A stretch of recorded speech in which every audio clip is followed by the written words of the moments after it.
நமஸ்காரம். அஸ்மத் சர்வகுருப்யோ நமக. இது நமது உலகம் சேனல் நேயர்களுக்கு வேங்கடம் ராம்நாராயண் அன்பு கலந்த வணக்கங்கள். எந்த ஒரு சந்தர்ப்ப சூழ்நிலையும் மன தைரியத்தோடு எதிர்கொள்ளக்கூடிய சிம்மராசி அன்பர்களே நண்பர்களே எதிர்வரக்கூடியது. அதாவது இதுவரையில் நம்ம சனி பயிற்சி, குரு பயிற்சி, பலவிதமான பயிற்சிகள், மாத பலன்கள்லாம் பார்த்துட்டு இருப்போம். இப்போ வித்தியாசமாக நாம் தெரிஞ்சுக்கணும். எந்த இடத்துக்கு போனாலுமே இப்போ வண்டி எடுத்தோன்னா அந்த வண்டியை பற்றி கொஞ்சம் தெரிஞ்சுக்கணும். காற்று அடிச்சுக்கணும், அல்லது பிரேக் பிடிக்கிறதான்னு செக் பண்ணணும். இதெல்லாம் செக் பண்ணுறோம் இல்லை, பேசிக் நமக்கு டெக்னிக்கலாக தெரியணும்னு அவசியம் இல்லை, பேசிக் தெரிஞ்சிருக்கு. அந்த மாதிரி நாம் தெரிந்து கொள்வதற்கு எப்படி நம்முடைய ஜாதக கட்டங்கள் என்ன சொல்கிறது, பதவி பூர்வ புண்ணியானாம் அப்படின்னு நம்ம ஏதோ ஒரு இடத்துல முன்னாடி பிறந்திருக்கோம். சனாதன தர்மத்தில் நம்ம ஏதோ முன்னாடி பிறந்திருக்கோம். அதனால தான் செல்லு போக இருப்பு அப்படின்னு சொல்கிறாங்க. அதனால் நம்மளுடைய கர்மா என்ன, நாம் பிறந்தது எப்படி. இப்போ நம்ம பிறந்திருக்கிறது சிம்ம ராசியில் பூர நட்சத்திரத்தில் பிறந்தவர்களுக்கு. அதில் முதல்ல பார்க்கச்சே நம்ம எப்படி பார்க்கலான்னா 2-3 விதங்களாக பிரிச்சுக்கலாம். சிம்ம ராசி, அதனுடைய ராசியினுடைய தன்மை என்ன, சிம்ம ராசியில் பிறந்த நாம் எந்த தன்மையில் இருப்போம், அடுத்தது பூர நட்சத்திரத்தில் பிறந்த நாம் எந்த தன்மையில் இருப்போம், அதற்கு அடுத்தது பூர நட்சத்திரத்திலே 1ஆம் 2ஆம் 3ஆம் 4ஆம் பாதங்களை பிறந்த நாம் எந்த தன்மைகளில் இருப்போம். இது எப்படி பார்க்குறோன்னா, இப்போ ஒரு புக்குன்னு எடுத்துக்கிறோம் அப்படின்னா, இப்போ இதே ஜாதக புஸ்தகமாக எடுத்துப்போமே. ஜாதகம் அப்படின்னா ஜாதக புத்தகம்னா இந்த புத்தகம் எதை பற்றி சொல்கிறது, பேசிக்காக அதை பற்றி தெரிஞ்சுக்கிறது. இந்த புத்தகம் இதை எல்லாம் பற்றி சொல்கிறது, ஜாதகத்தை பற்றி சொல்கிறது, எத்தனை கோள்கள் இருக்குதுன்னு சொல்கிறது, அந்த கோள்களுடைய அமைப்பெல்லாம் சொல்கிறது. சரி, இதற்கு அடுத்த லெவல் என்னென்னா, புத்தகத்தை பிரித்தோம்னா எத்தனை அத்தியாயங்கள் இருக்குது. ஒரு 18 அத்தியாயங்கள் இருக்குது. பகவத்கீதை மாதிரி பகவத்கீதையில் 18 அத்தியாயங்கள் 18 அத்தியாயங்கள் இருக்குது. 18 அத்தியாயங்களை 3 பிரிவாக பிரிச்சிருக்காங்க. 3 6 18 அப்படின்னு இதை சொல்லுகிறது அப்படின்னு. அதற்கு அடுத்தது அந்த அத்தியாயத்தில் உள்ள போனோம்னா இந்த அத்தியாயம், ஒவ்வொரு அத்தியாயமும் எதை சொல்லுகிறது. அதே மாதிரி முதல்ல சிம்ம ராசி, அது எதை சொல்லுகிறது, நம்மளுடைய தன்மையை. அடுத்தது பூர நட்சத்திரத்தில் பிறந்த நமக்கு எந்த தன்மை இருக்குது, அதிலேயே 1ஆம் பாதத்தில் 2ஆம் பாதத்தில் பிறந்த நமக்கு என்ன தன்மை இருக்குது. பேசிக்காக சிம்ம ராசியில் பிறந்தவர்களுக்கு எப்பயுமே ரொம்ப தான் ஒரு பிரில்லியண்ட் அப்படின்னு நினைப்புண்டு. எந்த இடத்துலையுமே ப்ரொஜெக்ட் பண்ணிக்கிறதுலே ப்ளசண்ட் அப் மெஜஸ்டிக் அப்பியரன்ஸ் அப்படின்னு சொல்கிறாங்க. எப்பயுமே நாம் ப்ரொஜெக்ட் பண்ணிக்கிறது கிளியராக இருக்கணும், கிளியர் திங்கிங்கோடு இருக்கணும்னு நினைக்கக்கூடியவர்கள் தான் சிம்ம ராசியில் பிறந்தவர்கள். ப்ராட் ஷோல்டர் உடையவர்கள், எப்பயும் போல்ட்னஸ், தைரியம் உடையவர்கள். அதே மாதிரி எப்பயுமே ஒரு டெம்பரமெண்ட் அப்படின்னு பார்த்தோம்னாலே ஏற்றமுடைய தன்மையை கொண்டவர்கள். கொஞ்சம் நினைக்கிறதே கீழ்த்தரமாக நினைக்க மாட்டோம், உள்ளதெல்லாம் உயர்வுள்ள அப்படி தான் நினைப்போம். என்ன, ராசி சிம்மமாச்சே. ஒன்று சிம்மம் அப்படிங்கிறது சிம்மத்தை குறிக்கும், சிங்கத்தை குறிக்கும், இன்னொன்று சூரியனை குறிக்கும். அப்படின்னா நம்ம எப்படி இருப்போம், அதன் தன்மையில் தானே இருப்போம். அதற்கு அடுத்தது நிறைய இலக்கியங்கள் படிக்கிறதுல இன்ட்ரெஸ்ட் நமக்கு இருக்கும். இலக்கணங்கள் தெரிஞ்சுக்கிறதுல இன்ட்ரெஸ்ட் நிறைய இருக்கும். அதற்கடுத்து 2ஆம் வீட்டுக்குரியவனுடைய புதன் எங்கே இருக்கான்றதை பொறுத்து அது இருக்குது. இதெல்லாம் அடுத்தது வரக்கூடியது. சிம்ம ராசி அப்படின்னா இந்த ராசினா சந்திரன் இங்கேயே இருக்கா, லக்னாதிபதி எங்கே இருக்கா, சூரியன் எந்த இடத்துல இருக்கா, அது முக்கியம். ராசி இருக்கிறது, சூரியன் எங்கே இருக்கான்றது முக்கியம், குரு எங்கே இருக்கான்றது முக்கியம். அடுத்தது நம்முடைய பூர நட்சத்திரத்திற்கு பூரம் அப்படின்னாலே இந்த தசாநாதன். இப்போ நமக்கு என்ன தசை நடக்கும்னா சுக்கிரனுடைய தசை ஆரம்பிக்கும். அடுத்தது சூரியன், சந்திரன், செவ்வாய், ராகு, குரு, இந்த இதில் தசை, எந்த தசை நடக்கிறது. அப்போ தசாநாதன் எப்படி இருக்கா, நல்ல ஸ்திதியில் இருக்கானா, அதை கொண்டு தான் நம்ம எல்லா பாவங்களையும் சொல்லப்படுகிறது. அடுத்தது நமக்கு எப்பயுமே ஃபர்கிவிங்னஸ், அதாவது மற்றவர்களை மன்னிக்கும் தன்மை நம்மக்கிட்ட நிறைய உண்டு சார். மற்றவர்களை மன்னிக்கும் தன்மை, ரொம்ப ஜெனராசிட்டி அப்படின்னு சொல்லுவாங்க. எதையும் யதார்த்தமாக எடுத்துக்கொள்ளக்கூடியது, டாலரன்ஸ், தள்ளி தரிச்சின்னு போகக்கூடிய தன்மை, எதையுமே டாலரேட் பண்ணிக்கக்கூடிய தன்மை நம்மகிட்ட அதிகமாக இருக்கும். ஹெல்ப்ஃபுல், அடுத்தவர்களுக்கு உபகாரம் செய்வது, உதவி செய்வதற்கான சிந்தனை நம்மகிட்ட அதிகமாக இருக்கும். அதே மாதிரி அடுத்தவர்கள்ட்ட கீர்த்தி, உண்மை, நீதி இதையெல்லாம் சொல்லக்கூடியவர்களாக நாம் இருப்போம். மேக்னானிமஸ், அடுத்தவர்கள் ரிலையபிலிட்டி அப்படின்னு சொல்கிறோம், நம்பகத்தன்மை நம்மகிட்ட அதிகமாக இருக்கும். இதெல்லாமே சிம்ம ராசியில் பிறந்த நமக்கு தன்மைகள் அதிகமாக இருக்கும். அதே மாதிரி சிம்ம ராசியில் பிறந்தவர்களுக்கு ஹில் ஸ்டேஷனை விரும்புறது, அதாவது மலைவாசஸ்தலத்தை விரும்புவது ரொம்ப, ஏன்னா கிட்டக இருக்கோ என்னமோ சூரியனுக்கு அது மலைவாசஸ்தலத்தை விரும்புவது ரொம்ப பிடிக்கும். அடர்ந்த காடுகளை அனுபவிப்பது, நீல வானத்தை அனுபவிப்பது, காலை இளம் சூரியனை அனுபவிப்பது, இதெல்லாம் நமக்கு ரொம்ப பிடிக்கும். சில விஷயங்கள் ரொம்ப என்ஜாய் பண்ணக்கூடியவர்களாக சிம்ம ராசிக்காரர்களாய் நாம் இருக்கோம். இது சிம்ம ராசியில் பிறந்தவர்களுக்கான பேசிக் குவாலிட்டி. இதில் சில மைனஸ் பாயிண்ட் இருக்குது. என்னென்னா எயில்மெண்ட்ஸ், நமக்கு வரக்கூடிய பிரச்சனைகள், என்னென்ன பிரச்சனைகள் வரும், அந்த பிரச்சனைகள் அப்படின்னா நரம்பு சம்பந்தப்பட்ட வியாதிகள் வருவதற்கும், அதனால் செலவினங்கள் அதிகமாகுவதற்கும், அடுத்தவர்களுக்கு உதவி செய்யும் போது அந்த உதவி செய்வதால் ஏற்படக்கூடிய இழப்பு. அது எப்படி சார் மற்றவனுக்கு உதவி செஞ்சால் நமக்கு இழப்பு வரும் அப்படின்னா நம்ம ஃப்ரெண்டு வந்து கேட்டிருப்போம். நாம் அப்போ தான் பிஎஃப் லோன் வாங்கி வச்சுட்டுருப்போம். கையில் ஒரு 50,000, ஏதோ ஒரு வீட்டுக்கு ஒரு மெட்டீரியல் வாங்கி போடணும் அல்லது ஒய்ஃபுக்கு நகை வாங்கி போடணும்னு வச்சுருப்போம். அந்த சமயத்தில் எங்கள் அம்மாவுக்கு ரொம்ப உடம்பு சரியில்லடா, ஹாஸ்பிட்டலைஸ்டா, நான் லோன் போட்டிருக்கேன்டா, இன்னும் வரலடா, ஏதாவது கொஞ்சம் இருந்தால் பணம் கொடுறான்னு கேட்கச்சே ஒரு 25,000 அவங்ககிட்ட கொடுத்துருவோம். தயாள குணத்தில் கொடுத்துருவோம். ஆனால் அதனால் ஏற்படக்கூடிய இழப்பு அவன் ஒரு வாரத்தில் தரேன்னுவான், தரமாட்டான். ஒரு வாரம், ஒரு மாதம் ஆகும், 2 மாதம் ஆகும். பக்கத்தில் இருக்கிறவங்க ஒய்ஃபு அல்லது ஹஸ்பண்டு கடிக்கிறது அல்லது நம்ம சகோதர சகோதரிகள் திட்டுறது, இந்த மாதிரி சில இழப்புகளால் ஏற்படக்கூடிய இன்னல்கள் நாம் அதை சகிச்சுக்கிறோம். இதற்கு அடுத்தது இந்த மாதிரி வரக்கூடியது சிம்ம ராசிக்கு வரக்கூடியது. சிம்ம ராசிக்குன்னு ஒரு சில ப்ளஸ் மைனஸை பார்த்தோம். இப்போ அடுத்தது பூர நட்சத்திரத்தில் பிறந்தலாம் இல்லையா. பூரம் அப்படின்ற நட்சத்திரமே பரணி, பூரம், பூராடம் சுக்கிரனுடைய கால். ஏன்னா நம்ம சுக்கிர திசையில் பிறந்திருக்கோம். சுக்கிரனுடைய கால். சுக்கிரன் நமக்கு 3ஆம் வீட்டுக்கு அதிபதி. இப்படி பார்த்தோம்னா 3ஆம் வீட்டுக்கு அதிபதி, அடுத்தது 10ஆம் வீட்டுக்கு அதிபதி. 3க்கும் 10க்கும் உடையவன் சுக்கிரன். ஸோ அந்த சுக்கிரன் நல்லா இருக்கணும், நமக்கு நல்ல இடத்துல இருக்கணும். எங்கே இருக்கான்றதை அப்புறம் பார்த்துக்கலாம். இப்படி பூர நட்சத்திரத்தில் பிறந்த நாம் எப்படி இருப்போம்? முதல்ல மக நட்சத்திரத்தினுடைய தன்மையை பார்த்தோம். பூர நட்சத்திரத்தினுடைய தன்மையை பார்ப்போம். எப்பயுமே கொஞ்சம் தைரியசாலிகளாக, ஆச்சாரசீலர்களாக, ஒழுக்கம் கற்றுத்தரக்கூடியவர்களாக இருப்போம். பெரும்பாலான இடத்துல ஒழுக்கத்தை பேசக்கூடியவர்களாக இருப்போம். வியாபார எண்ணம் கொண்டவர்களாக இருப்போம். ஏன்னா சுக்கிரன் வந்து பணம், அந்த பணத்தில் எப்பயுமே கொஞ்சம் கராராக இருப்போம். பேசிக்காகவே கராராக இருக்கும். சில இடத்துல லூஸ் பண்ணுறதும் உண்டு, நான் எங்கேன்னு சொல்கிறேன். ரொம்ப கராராக இருக்கக்கூடியது, பணத்தில் ரொம்ப கராராக இருப்போம். புத்தி சாதுரியம் பெற்றவர்களாக இருப்போம். அதே மாதிரி வியாபார நோக்கம் கொண்டவர்களாக இருப்போம். கலைத்தன்மை கொண்டவராக, கவரக்கூடியதாக இருப்போம். யாராவது ஒருத்தர் வந்து நாதஸ்வரம் ரொம்ப அழகாக வாசிக்கிறான்னு நின்று கவனிப்போம். நம்ம யாராவது ஒருத்தர் ஃப்ளூட்டு ரோட்டில் போயிட்டே இருப்போம், ஒரு பையன் ஃப்ளூட் வைக்கிற பையன் ஃப்ளூட் வாசிப்பான் அப்படின்னு உடனே பூர நட்சத்திரக்காரன்னு டக்குன்னு ஒரு 2 செகண்ட் நின்று அப்படியே கவனிப்போம். அந்த கலையில் உள்ள ஈடுபாடு, நம்மளுக்கு ஒன்றுமே தெரியாது. ஃப்ளூட்டு எவ்வளோ ஹைட் இருக்கும், எவ்வளோ பெர்த் இருக்கும்னு தெரியாது. ஆனாலும் அந்த கலையை ரசிக்கக்கூடிய தன்மை நம்மக்கிட்ட இருக்கும். பலவித கலைகள், இது உதாரணம் சொன்னேன், பலவித கலைகளை ரசிக்கக்கூடிய தன்மை. அதே மாதிரி கலைகள்னு மற்ற விஷயங்களையும் ரசிக்கக்கூடிய தன்மை கொஞ்சம் அதிகமாக இருக்கும் அப்படின்னு சொல்கிறாங்க. அதற்கு அடுத்து கீர்த்திகளை பெற்றவர்களாக இருப்போம். எப்பயுமே கொஞ்சம் புகழை விரும்பக்கூடியவர்களாக இருப்போம். புற நட்சத்திரக்காரருடைய இது என்னென்னா சுக்கிரன் எப்பயுமே புகழை விரும்பக்கூடியவர். எப்படின்னா, எப்படி குரு வந்து பிரகஸ்பதி அந்த குருவாக, தேவர்களுக்கு குருவாக இருக்கணும், ஈக்குவலாக இருக்கணும். அசுரர்களுக்கு குருவாக இருந்து எப்பயுமே அடுத்தவரால் புகழப்படணும் அப்படின்னு நினைக்கக்கூடியவன் தான் புற நட்சத்திரக்காரர்கள். அதேனால தெய்வீக வழிபாடு, தேவாலயங்களுடைய ஈடுபாடு அதெல்லாம் அதிகமாக இருக்கும். ஆலய ஈடுபாடு நமக்கு அதிகமாக உண்டு. புற நட்சத்திரத்தில் பிறந்தவர்களுக்கு பற்று அதிகமாக இருக்கும் சார். அதே மாதிரி தேகத்தில் அடிக்கடி காயம் பட்டுட்டே இருக்கும். வடுக்கள் அதிகமாக உள்ளவர்களாக நாம் இருப்போம். பூர நட்சத்திரம் பேசிக்காகவே வடுக்கள் அதிகமாக இருக்கும். சில சந்தர்ப்பங்களிலே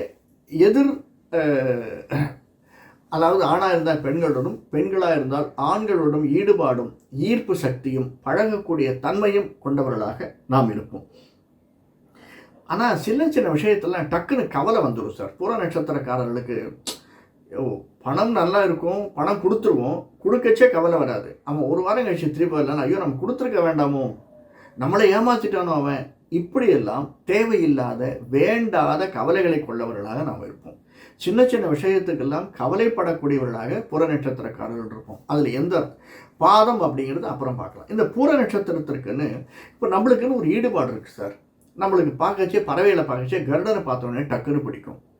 அதே மாதிரி சில மிருகங்கள், சில பிராணிகள் பார்த்தோன்னே நமக்கு ரொம்ப, அது என்னன்னே தெரியாது, பிடிக்கும். சில பேருக்கு மூஞ்சூர் ரொம்ப பிடிக்கும், சில பேருக்கு பூனை பிடிக்கும்.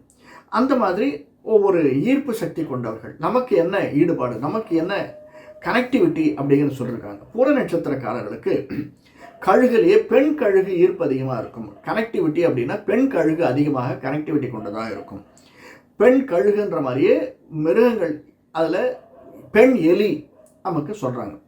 அடுத்தது பூர நட்சத்திரம் அப்படின்னா ஆண்டாள், ஆடிப்பூரத்தில் பிறந்தவள் ஆண்டாள். ஆண்டாளை நமக்கு தெய்வமாக சொல்லுகிறார்கள்.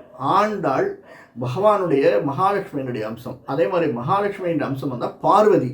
பார்வதியும் தெய்வமாக சொல்லப்படுகிறாள். ஆண்டாள் அல்லது பார்வதியை தெய்வமாக வணங்கக்கூடியவர்கள். ஈக்குவேஷன் நமக்கு அதிகமாக இருக்கும். முக்கியமாக நம்ம சொல்லணும்னா ஆண்டாளுங்கிறதுனால, பூரம் அப்படிங்கிறதுனால தாமரை மலர் நமக்கு ஈக்குவல் அதிகமாக இருக்கும். தாமரை மலர் வச்சு என்ன சார் பண்ணுறது, நான் கடைசியில் சொல்கிறேன். இது கடைசியில் இல்லை, நடுவில் பார்ப்போம். தாமரை மலரால் அச்சித்தால் என்ன விசேஷம், என்ன விஷயங்கள், என்ன நமக்கு ஏற்றம் வரும் அப்படிங்கிறத பார்க்கலாம். இது பூர நட்சத்திரத்திற்குள்ள தன்மை. முதல்ல சிம்ம ராசிக்குள்ள தன்மை பார்த்தோம், பூர நட்சத்திரத்திற்குள்ள தன்மை பார்த்தோம். இப்போ பூர நட்சத்திரத்திலேயே 4 பாதங்கள் இருக்குது. அதாவது 1, 2, 3, 4ஆம் பாதங்கள். இந்த 4 பாதத்தில் பிறந்த நாம் எப்படி இருக்கும்னு பார்க்குறோம். பூர நட்சத்திரத்தில் முதல் பாதத்தில் பிறந்த நாம் எப்படி இருப்போம்னா, சில சந்தர்ப்பங்களில் வியாபார புத்தி சாதுரியம், கூர்மை, புத்தி கூர்மை உள்ளவர்களாக இருப்போம் சார். ஏன்னா 2ஆம் வீட்டுக்கு அதிபதி புதன். அதனால் புத்தி கூர்மை நம்மக்கிட்ட சர்வசாதாரணமாக இருக்கும். ரொம்ப ஷார்ப்பாக இருக்கும். மற்றவன் சொன்ன உடனே மனசில் கணக்கு போட்டுருவோம். வியாபார புத்தி இல்லையா, உடனே கணக்கு போட்டுரும். இதில் இன்றைக்கி இவ்வளோ தூரம் வாங்குகிறோம், இவ்வளோ தூரம் விற்றோம்னா இவ்வளோ பர்சன்டேஜ் லாபம் வரும். ஓகே சரி, அதில் ஒரு 5% போனாலும் பரவாயில்ல, 10% போனாலும் இதில் மேக்கப் பண்ணிக்கலாம், அதில் மேக்கப் பண்ணிக்கலாம். இப்படியாக புத்தி சாதுரியம் வியாபாரத்தில் உள்ளவர்களாக இருப்போம். அதே சந்தர்ப்பத்தில் கொஞ்சம் அதே கீழ்த்தரமான எண்ணங்கள் கொண்டவர்களாக இருப்போம். நான் ஒன்று தெரிஞ்சுக்கணும், எது ப்ளஸ்ஸோ எது மைனஸ், எது மைனஸோ அது ப்ளஸ். நம்முடைய ஜாதகங்கள் எல்லாமே நாம் வாழ்ந்த கர்ம வினைக்கு ஏற்றாற் போல் எல்லா கிரகங்களுமே ப்ளஸ்ஸு மைனஸ் 2 உண்டு சார். இந்த எண்ணங்கள் அப்படின்னா நம்ம பணத்தை ரொம்ப செலவிடுவதிலும் எண்ணி செலவிடுவதிலும், ஏன்னா உழைப்பு சார், அவ்வளோ தூரம் உழைப்பை போட்டிருக்கோம். சாதாரணமாக எங்கேயோ கூரையை பிரித்து நம்ம கொட்டிடல, உழைப்பை கொடுத்து வரக்கூடியது பணம். அதனால் அந்த பணத்தை நம்மகிட்ட மற்றவங்ககிட்ட கொடுத்தோம்னா எண்ணி குடிச்சா பாரு, அவன் பாரு எண்ணி செலவழிக்கிறான் அப்படின்னு சொல்லுவாங்க. அந்த அளவிற்கு சில இடத்துல நம்ம சில பேர் இன்னும் சொல்லணும்னா, ஹோட்டலில் போனால் டிப்ஸ் வைக்கிறது, நாம் ஏன் டிப்ஸ் வைக்கணும், அவன் தான் 5% இது சார்ஜ் பண்ணுறானே, அது சார்ஜ் பண்ணுறானே, இதற்கடுத்து நாம் எதுக்கு டிப்ஸு அப்படின்னு சொல்லக்கூடியவர்கள் தான். அந்த மாதிரி எண்ணம் கொண்டவர்களாகத்தான் இருப்பார்கள். அது தப்புன்னு நான் சொல்ல மாட்டேன். அதே மாதிரி ஆப்போசிட் செக்ஸில் ஈடுபாடு கொண்டவர்களாக அதிகமாக இருக்கும். கொஞ்சம் பார்த்த உடனே அப்படியே கொஞ்சம் அட்ராக்ஷன், மனசுக்குள்ளே வெளியில் தெரியாது, மனசுக்குள்ளே அட்ராக்ஷன் கொண்டவர்களாக இருப்பார்கள் 2 பேருமே. இதற்கு அடுத்தது ரொம்ப தைரியம் உள்ளவர்களாக இருப்பார்கள். சில சந்தர்ப்பங்களில் இதை சொல்கிறாங்க, அசட்டு தைரியமும் நமக்கு வருவதுண்டு அப்படின்னு. நம்மளுடைய பார்வை சனியனுடைய வீடில் 7ஆம் பார்வை. அது மட்டுமல்ல, நமக்கு செவ்வாயினுடைய பார்வை இருந்ததுன்னா அந்த மாதிரி சந்தர்ப்பங்களில் அசட்டு தைரியம், அசட்டு துணிச்சல் வருவதற்கான சாத்தியக்கூறுகள் இருக்குது அப்படின்னு சொல்கிறாங்க. இது பூரம் முதல் பாதம். இந்த பூரம் முதல் பாதத்தில் நம்ம பார்த்தோம் ஒன்று கனெக்டிவிட்டின்னு பார்க்குறோம். ஒரு கனெக்டிவிட்டியை பார்த்து நம்மளுக்கு என்ன இருக்குது அப்படின்னா, ஒவ்வொன்றுத்துக்குன்னு ஒரு மரம் சொல்லியிருக்காங்க சார். இந்த மரம் என்ன பண்ணும் அப்படின்னா, ஒன்று நம்ம மரங்களை கொண்டு போய் மரம் அண்டு புஷ்பம், இது 2ம் நமக்கு ரொம்ப பிடிச்சது. அடுத்தது தெய்வங்கள் நமக்கு ஈக்குவேட் பண்ணிக்கிறதுக்கு, நமக்கு இஷ்ட தெய்வம் இருக்கும், குலதெய்வம் இருக்கும். அதற்கு தவிர நம்ம வணங்கக்கூடிய தெய்வங்கள் நம்முடைய வீட்டிலே பக்கத்துலேயே பாலாஜி இருக்கார் சார், திருப்பதி பாலாஜியினுடைய இது இருக்குது. நான் அதனால் எப்பயும் போவேன், சனிக்கிழமையில் போய் அவரை வணங்கிட்டு வரது உண்டு. இந்த பக்கம் நான் ஒரு ஏரியாவில் இருக்கேன், கும்பகோணம் ஏரியாவில், அந்த மாதிரி ஒரு இடத்துல இருக்கேன். நீங்கள் அம்பாள் எனக்கு ரொம்ப பிடிக்கும். எங்கள் ஏரியாவில் ஐயப்பன் இருக்கார், நான் எப்பயும் சண்டே ஆச்சுன்னா மார்னிங் ஐயப்பன் கோயிலுக்கு போயிட்டு வந்துடு. இப்படியே நமக்கு எண்ணங்கள் உண்டு. இதை தவிர நம்முடைய ஈக்குவேஷனுக்காக சொல்லக்கூடிய தெய்வங்கள். அதனால் நம்முடைய மரம் அப்படின்னு பூர நட்சத்திரம் முதல் பாதத்தில் பிறந்தவர்களுக்கு பலாமரம் ஈக்குவேட் பண்ணுறாங்க. பலாமரத்தில் பலகை செய்து போடல் அப்படின்னு முதல்லாம் சொல்லுவாங்க. பலாமரம் அவ்வளவு உறுதியான மரங்களில் ஒன்று தான் பலாமரம். பலாமரம் எப்பயுமே கனி கொடுக்காது, ஒரு சில சீசனில் தான் கனி கொடுக்கும். அப்படிப்பட்டவர்கள் தான். எல்லா சமயத்துலையும் உழைப்பு நிறைய இருக்கும், நம்ம உழைச்சுட்டே இருப்போம், ஆனால் நமக்கு கனி வர்றது அப்படிங்கிறது ஒரு சில சீசனில் வரும். இதெல்லாம் பனாமரத்தினுடைய ப்ளஸ் பாயிண்ட். அப்படிப்பட்டவர்களாகத்தான் நாம் இருப்போம் அப்படின்னு சொல்கிறாங்க. இது சில சந்தர்ப்பங்களில் நமக்கு பேக் போன்ஸ் அதிகமாக உட்காருவதால் அல்லது பேக் போனில் பிரச்சனைகள் வருவதற்கு சாத்தியக்கூறுகள் அதிகமாக இருக்குது அப்படின்னு சொல்கிறாங்க. மூட்டு வலி வருவதற்கு சாத்தியக்கூறுகள் அதிகமாக இருக்குது. எலும்பு சம்மந்தப்பட்டது, நரம்பு சம்மந்தப்பட்டது. பேக் போன்னா எலும்பு தானே. எலும்பு சம்மந்தப்பட்ட வியாதிகள் வருவதற்கு, மூட்டு வலி வருவதற்கு நமக்கு சாத்தியக்கூறுகள் அதிகமாக இருக்குது. அதனால் வரக்கூடிய செலவினங்கள் அதிகமாக இருக்குது. இது பூரம் நட்சத்திரம் 1ஆம் பாதம். இதை தவிர நமக்கு நாம் வேறொரு காணொலியில் ஒவ்வொரு காணொலியும் டீட்டெயிலாக பார்த்துட்டு இருக்கோம். அதில் நம்முடைய லக்னாதிபதி இங்கே இருந்தால், அல்லது லக்னத்திற்கு 2ஆம் இடத்தில் இவர் இருந்தால், அல்லது செலவினங்களில் 11ஆம் இடம், 12ஆம் இடம், 8, 12, 6, 8, 12 இவர்கள் இருந்தால் நமக்கு இந்தந்த விதமான செலவுகள் இருக்கும். அது இந்தந்த விதமான வியாதிகளால் நமக்கு ஏற்படக்கூடிய செலவுகள் இருக்கும் அப்படின்னு காணொலி போட்டிருக்கேன். என்னுடைய ரெகுலராக ஃபாலோ பண்ணுறவங்களுக்கு இதெல்லாம் தெரியும். ஃபாலோ பண்ணாதவங்க இதெல்லாம் சப்ஸ்கிரைப் பண்ணலைன்னா சப்ஸ்கிரைப் பண்ணிக்கோங்க. பெல் பட்டனை அழுத்துங்க, லைக் பண்ணுங்கள், பிடிச்சிருந்ததுன்னா ஷேர் பண்ணுங்கள். மற்ற காணொலிகளும் நமக்கு கிடைக்கிறதுக்கு வழிவகையாக இருக்கும். அதனால் அந்த மாதிரி சில சந்தர்ப்பங்கள் நமக்கு பிரச்சனைகள் வரும். அந்த பிரச்சனைகளை எதிர்கொள்வது தான் நம்முடைய வாழ்க்கை. இது பூர நட்சத்திரத்தினுடைய முதல் பாதம். பூர நட்சத்திரத்தினுடைய 2ஆம் பாதத்தில் பிறந்தவர்களுக்கு எப்படி இருப்பாங்க? தாராளமாக சாதாரணமாக பூர நட்சத்திரம் சிம்மராசி. சிம்மராசியில் பிறந்தவர்களுடைய குணங்கள் இருக்கும். பூரத்தினுடைய 4 பாதம் பேசிக்காக பூர நட்சத்திரத்திற்கு அந்த உள்ள விஷயம் இருக்கும். அது தவிர ரொம்ப சின்சியர் அண்ட் ஹானஸ்ட் அப்படின்னு சொல்கிறாங்க. எப்பயுமே திறமை இருந்தாலும் ரொம்ப சின்சியராக இருக்கக்கூடியவர்கள், ஹானஸ்டாக இருக்கக்கூடியவர்கள். நீங்கள் எங்கேருந்து பார்த்தீங்கன்னா தெரியும், நார்த் இந்தியாவுக்கு இங்கேருந்து போயிருக்காங்க, பல பேர் போயிருப்பாங்க, வேலைக்குன்னு போயிருப்பாங்க. அவர்களெல்லாம் ரொம்ப சின்சியராகவும் ஹானஸ்டாகவும் இருப்பாங்க. தொழிலாளியாக இது போயிருந்தாலுமே முதலாளிக்கு சவுத் இந்தியனா அவன் ரொம்ப சின்சியராக இருப்பான்பா, ஹானஸ்டாக இருப்பான். அந்த மாதிரி இருக்கக்கூடியவர்கள் பூர நட்சத்திரத்தில் பிறந்தவர்கள், 2ஆம் பாதத்தில் பிறந்தவர்கள். அது தவிர விவசாயத்தில் ஈடுபடக்கூடியவர்களாக இருப்பார்கள். விவசாயம் ஏன்னா நம்ம பார்க்குற இதெல்லாம் விவசாயம் அப்படின்னு சொல்லிச்சு பலவிதமான நம்ம இதெல்லாம் எதை வச்சு எடுக்கிறோம் அப்படின்னா, ஒரு கட்டம் அப்படின்னாலே நமக்கு தெரியும்.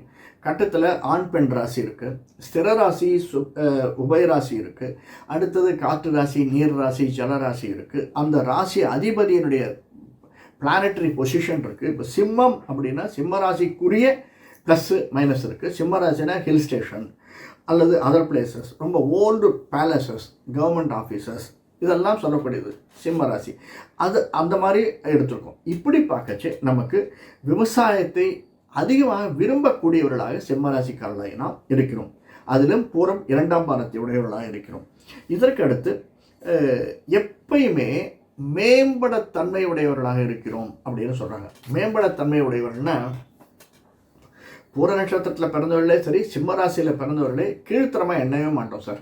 அடுத்தவன் கெட்டு போகணும்னு நம்ம நினச்சதே கிடையாது. நம்ம ஒருத்தவங்க அடித்தா கூட அட போடா டே, நான் திருப்பி அடித்தானே நீ தாங்க மாட்டேன், ஓடி போயிடும் அப்படின்னு ஒரு மேக்னானிமஸாக விட்டு கொடுக்கக்கூடிய தன்மை உடையவர்களாகத்தான் பேசிக்காகவே நான் வைப்போம். அதுலேயும் பூரம் 2ஆம் பாதத்தில் பிறந்தவர்களுக்கு அந்த மேன்மைத்தன்மை ரொம்ப அதிகமாக இருக்கும் சார்.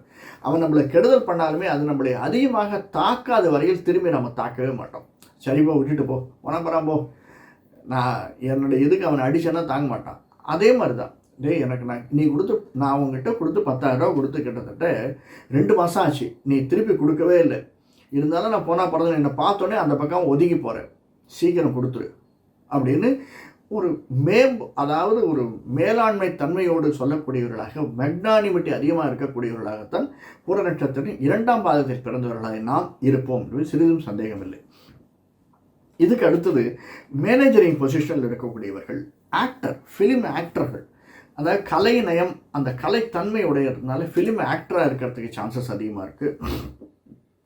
ஃபிலிம் ஸ்டாராக இருக்கிறதுக்கு பேசிக்காகவே சிம்ம ராசியில் பிறந்தவர்கள், ரிஷபராசியில் பிறந்தவர்கள், குரு அதாவது ரிஷபராசி, தனுர், மீனராசியில் பிறந்தவர்களுக்கு எல்லாமே அந்த தன்மைகள் அதிகமாக இருக்கும், கலை நயம் அதிகமாக இருக்கும். சிம்ம ராசின்னா கவர்மெண்ட்டில் இருக்கிறது, அவர்களுடைய ஈடுபாடு அதிகமாக இருக்கிறது, இதெல்லாம் வியாபாரத்தில் ஈடுபாடு இருக்கும். இது சில சந்தர்ப்பங்களில் என்ன ஆகும்னா கவலைகள் அதிகமாக இருக்கக்கூடியவர்களாக இருப்போம்னு சொல்கிறாங்க.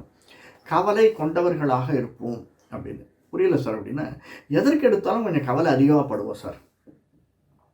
என்னன்னு தெரியல, என்னமோ ஒரு மாதிரி இருக்குது. சாதாரண தலைவலியாக இருக்கும், அல்லது சாதாரண நண்பனுக்கு திடீர்னு அவன் அடிபட்டு ஹாஸ்பிட்டல் போயிருக்கான்னா என்னன்னு தெரியல, மனசு கொஞ்சம் டக்குன்னு இதுவாக இருக்குது, என்னன்னு தெரியல. அந்த மாதிரி கவலைப்படக்கூடியவர்களாக இருப்போம். அடுத்த ஒரு தயவுன்னு கேட்டான்னா, ஐயோ என்கிட்ட அவன் 1000 ரூபா கேட்டான்டா, நான் 500 ரூபா தான் கொடுத்தேன், என்கிட்ட அதாவது கொடுக்க முடியலையே அப்படின்னு ஒரு கவலை.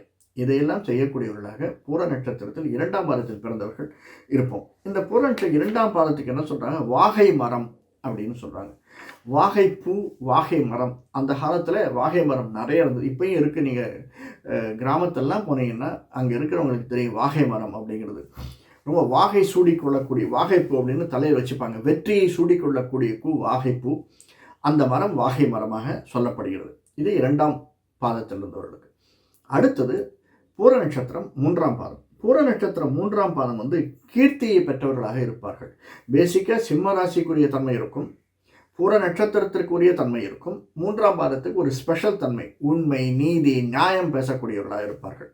அதுவே இவர்களுக்கு மைனஸாக இருக்கும். லாயர்களாக இருப்பார்கள், வெற்றியை தேடி தரக்கூடியவர்களாக இருப்பார்கள், அடுத்தவர்களுடைய வெற்றியை பார்த்து தான் சந்தோஷப்படக்கூடியவர்களாக இருப்பார்கள். அந்த மாதிரி நல்ல குணங்கள்லாம் பூரம் 3ஆம் பாதத்தில் பிறந்தவர்களுக்கு இருக்கும். இது வெற்றியை தேடித்தருபவர். லாயர் அப்படின்னுச்சே பல பேருக்கு வெற்றியை தேடித்தருபவர்கள் தான். ஆனாலும் மற்றவங்க ஏதாவது திட்டாமல் இருப்பானோ, அந்த மாதிரி சில சந்தர்ப்பங்களில் திட்டு வாங்கக்கூடியவர்களாக. எதுக்குன்னே தெரியாது சார், அவன் திட்டிட்டு போகிறான், நான் தான் ஒழுங்காக நான் வந்துட்டு இருக்கேன், அவன் தான் குறுக்க வந்தான், சைக்கிளில் இடிச்சிட்டேன், அவன் செஞ்ச தப்பு, என்னை பார்த்து முறைச்சிட்டு போகிறான் அப்படின்வாங்க. அந்த மாதிரி தேவையில்லாததற்கு நம்ம வந்து பழியை சுமப்பவர்களாக நம்ம இருப்போம். இது தவிர சில சந்தர்ப்பங்களில் நம்ம வந்து எல்லாம் நல்லா தான் போயிட்டுருக்கோம். ஆனாலும் இப்போ லாயர்னு எடுத்துட்டோம்னா, நானும் ஒன்றா தான் சார் ரெஜிஸ்டர் பண்ணோம், ஆனால் அவன் வந்து சப்ரிஜிஸ்டர் ஆகிட்டான், அவன் வந்து மேலே வந்துட்டான், எனக்கு வரல, வெயிட் பண்ணிட்டுருக்கேன். சிவாஜி கௌரவத்தில் சொல்லுவார்ல, அந்த மாதிரி உள்ளுக்குள்ளே சில சந்தர்ப்பங்களில் பொறாமைப்படக்கூடியவர்களாகவும் இருக்கும். நானும் அவனும் ஒன்றா தான் சேர்ந்தோம், ஏவன் கிளார்க்குக்கு ப்ரொமோஷன் ஒன்றா தான் வாங்கினோம், அவன் பாருங்கள் 3 வருஷத்தில் அடுத்த ப்ரமோஷன் வாங்கிட்டான், அவன் ஜால்ரா போடுறான், என்னன்னு தெரியல, எனக்கு வரல. இந்த மாதிரி உள்ளுக்குள்ளே பொறுமக்கூடியவர்களாக பொறாமைப்படக்கூடியவர்களாகவும் நம்ம இருப்போம். எந்த இடத்துல ப்ளஸ் இருக்கோ அங்கே மைனஸும் இருக்கோ தெரிஞ்சுக்கோங்க. அதே மாதிரி கணவன் மனைவிக்கு இடையே உள்ள உறவு அப்படிங்கிறது சில இடத்துல கணவன் மனைவியை விடவோ கணவனை விட மனைவியோ அதிகமாக மெத்த படித்தவர்களாக பைசா அதிகமாக சம்பாதிக்கக்கூடியவர்களாக இருந்தால் மனதிற்குள்ளே புழுக்கம் இருக்கக்கூடியவர்களாக இருக்கிறார்கள் அப்படின்னு சொல்கிறாங்க. இது வெளில யாருமே சொல்ல மாட்டாங்க, மனசுக்குள்ளே வச்சு உள்ளுக்குள்ளே இருக்கவங்களுக்கு தெரியும் அப்படி நாம் இருக்கோமா அப்படிங்கிறது தெரியும். அதே மாதிரி லார்ஜ் கமர்ஷியல் ஆர்கனைசேஷன்ஸில் இருப்பாங்க. ஒரு பெரிய எந்த இடத்துக்கு போனாலுமே தான் வந்து லீடிங் பண்ணக்கூடிய வழிநடத்தி செல்லக்கூடியவர்களாக சிம்மராசிக்காரர்களே இருப்பார்கள். அதுலேயும் மூன்றாம் பாதத்தில் பிறந்தவர்கள் இருப்பார்கள் அப்படிங்கிறோம். பல இடங்களில் பாலிசி டெசிஷனில் நாம் வந்து இந்த பேனல்னு சொல்லுவோம், இல்லை பேனல் போட்டிருக்காங்க சார், ஒரு கமிட்டி போட்டிருக்காங்க, அந்த கமிட்டியில் ஒருவராக நாம் இருப்போம். நம்மகிட்ட 100 பேர் இருப்பாங்க, ஆனாலும் 10 பேர் உள்ள கமிட்டி, 7 பேர் உள்ள கமிட்டினா அந்த கமிட்டியில் ஒருவராக நாம் இருப்பதற்கு சாத்தியக்கூறு அதிகமாக இருக்குது.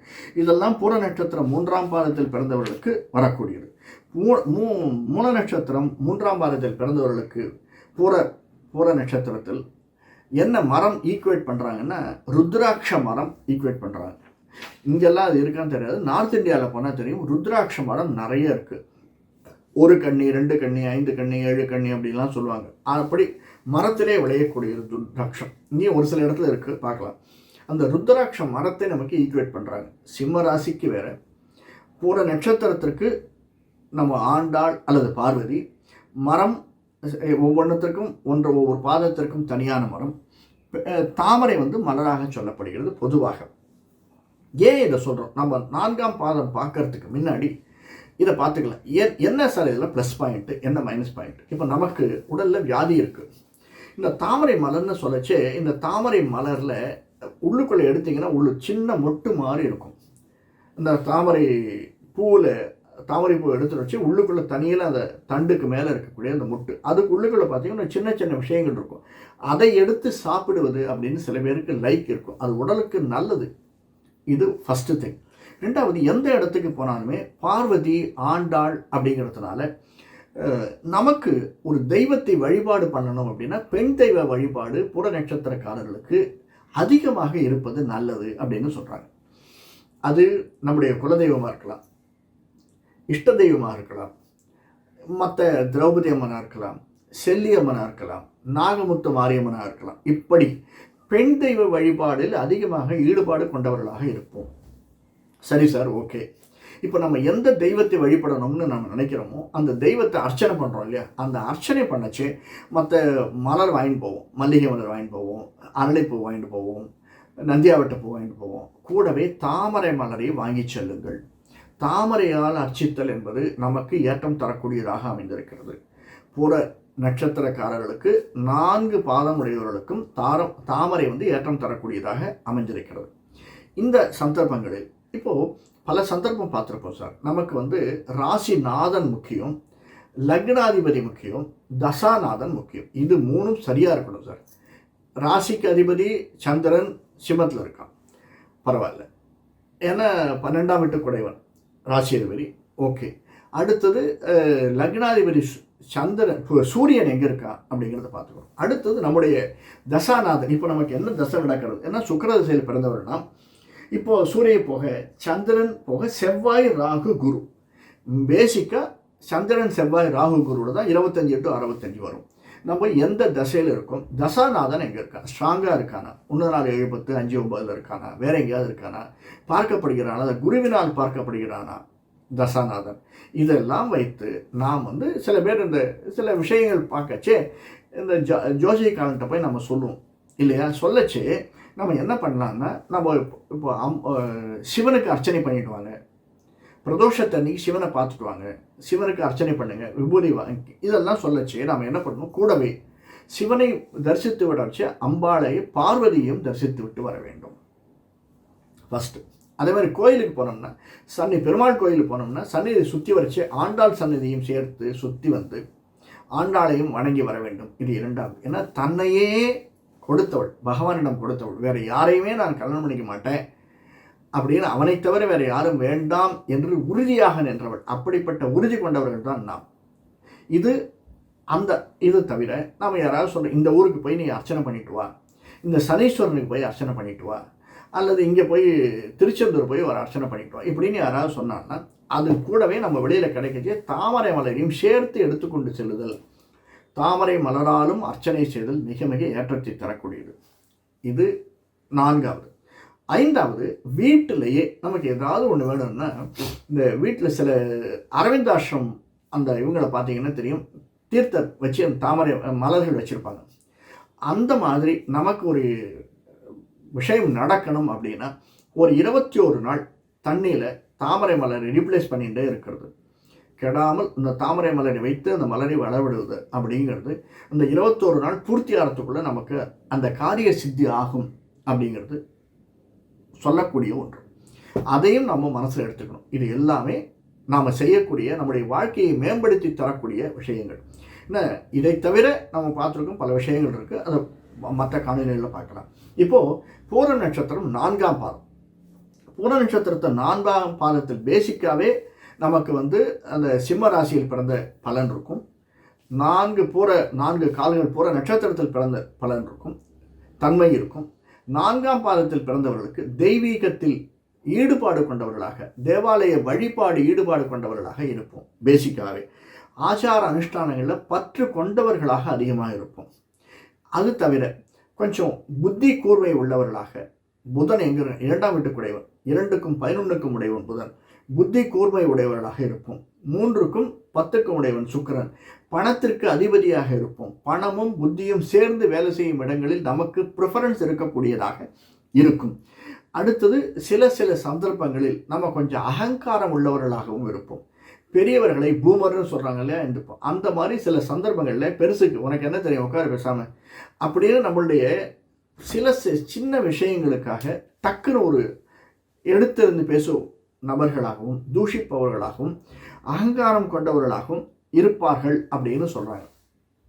இது தவிர சாதாரணமாக நமக்கு வரக்கூடியது கழுத்து பெயின், ஷோல்டர் பெயின் வரக்கூடியது, காது சம்பந்தமான பெயின் வரக்கூடியது, பாதம் சம்பந்தமாக வலிகள் வரக்கூடியது, அதனால் வரக்கூடிய செலவினங்கள் நாம் எதிர்கொள்ளக்கூடியவர்களாக இருப்போம். சாதாரணமாக பார்த்தோம் புற நட்சத்திரக்காரர்களுக்கு, சிம்மராசிக்காரர்களுக்குரிய இந்த நர்வ்ஸ் வீக்னஸ் அது வரக்கூடியதாக, போன்ஸ் அதனால் பிரச்சனை வரக்கூடியதாக, ஸ்ப்ளீன் பிரச்சனை வரக்கூடியதாக இருக்கும். அப்படின்னு நமக்கு இன்னொரு என்னென்னா, கொஞ்ச நாள் போக போக இந்த ஹார்ட் அது இல்லையா, வாயு சம்பந்தமான பிரச்சனை வருவதற்கும் சில சாத்தியக்கூறுகள் அதிகமாக இருக்குது. அதை நம்ம விட்டுட்டோம்னா அது அனல் பறக்க அடிக்க ஆரம்பிச்சிடும். அது அடி வயிற்று பிரச்சனை வருவது. இதெல்லாம் நமக்கு வரக்கூடிய பிரச்சனைகள். இதையெல்லாம் நாம் சரி செய்து கொண்டோமேயானால் வாழ்க்கையில் முன்னேறுவதற்கு சான்சஸ் அதிகமாக இருக்குது. இந்த காணொலி முழுசாக பாருங்கள். பலவிதமான விஷயங்களை நம்ம பார்த்துருக்கோம். மற்றொரு வேறு காணொலிகளில் சந்திப்போம். நன்றி, வணக்கம்.